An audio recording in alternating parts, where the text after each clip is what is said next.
gardening in the north, and today I'm planting my potatoes using the Ruth Stout method. And so some of you might be wondering, what does that exactly mean? Well, it means less work and a great harvest. So basically what I've done in this bed behind me is I laid down a bit of cardboard over top of the grass, and then I laid down roughly 10 to 12 inches of hay with a little bit of compost on top. Now you can see by the look of how high the hay is that it has significantly shrunk down. Now, I shouldn't say shrunk, it's compressed. It's compressed down. And that is because I did this roughly 6 weeks ago. So what I'm going to do today is lay out my potatoes in an orderly fashion, because that's who I am.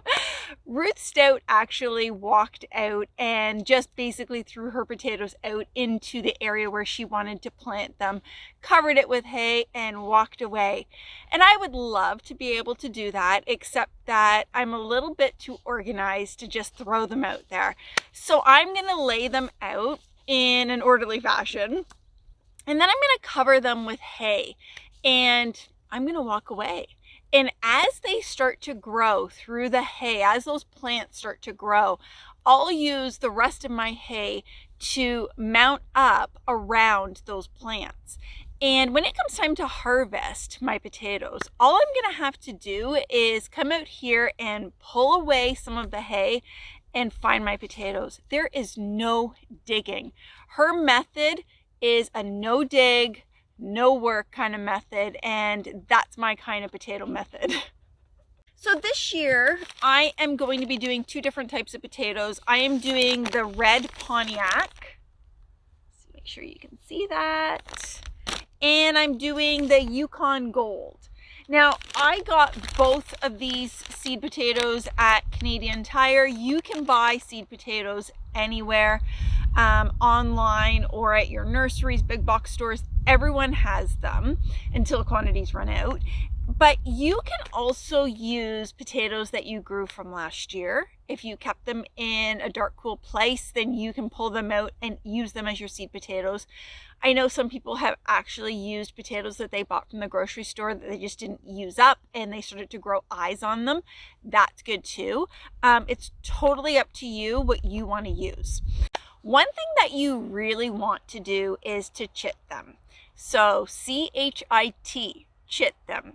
And basically what that means is to put them into some kind of container, a box, or I've seen people use egg cartons. And you basically want to leave them on a table where they're going to get some sunlight through the windows.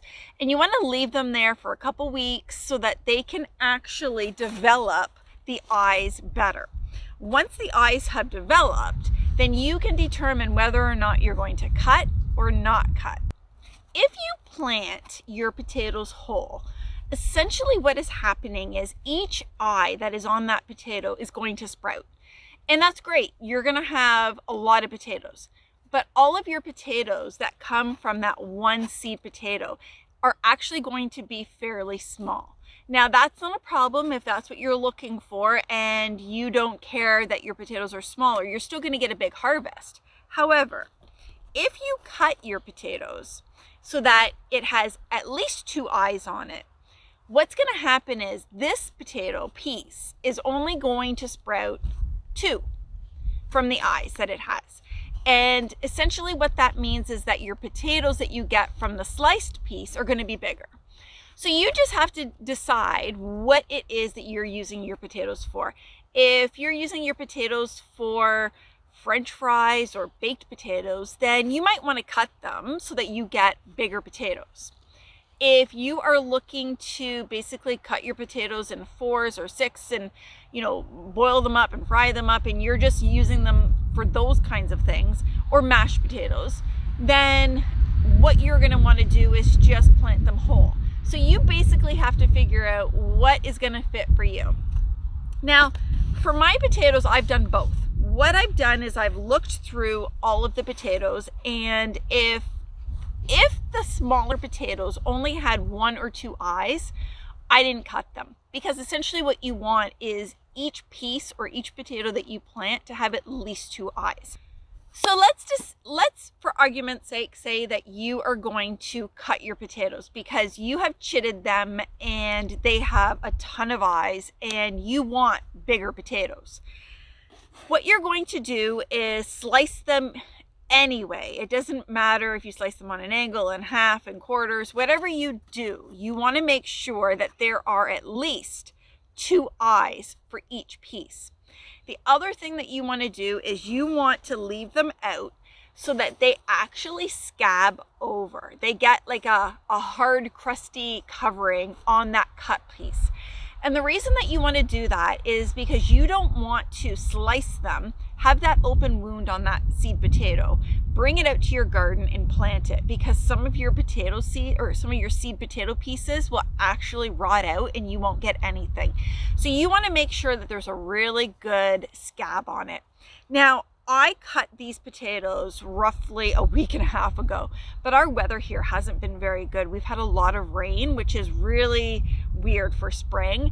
And I've just been letting them scab because I didn't want to plant these into the garden when it's raining every day so that they would then potentially rot as well.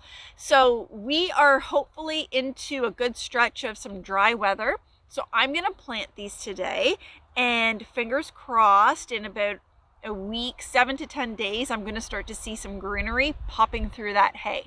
So let's get started. I am going to plant each variety on each half of the bed. So I currently have some drip tape dividing my box in half because what else am I going to use? I want to make sure that I am laying them out accurately. I want to make sure that each potato has roughly 12 to 18 inches in between. So I'm going to plant them offsetted so that they have that extra space to grow. So let's get started.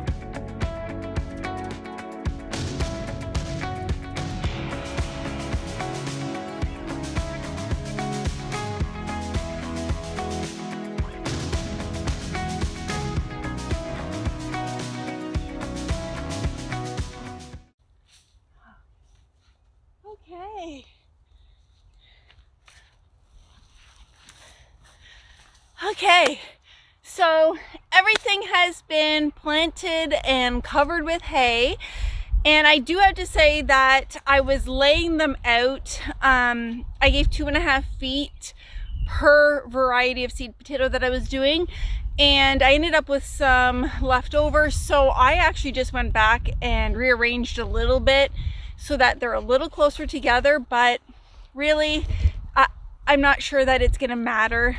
So I probably added, I don't know, 6 to 8 inches of hay.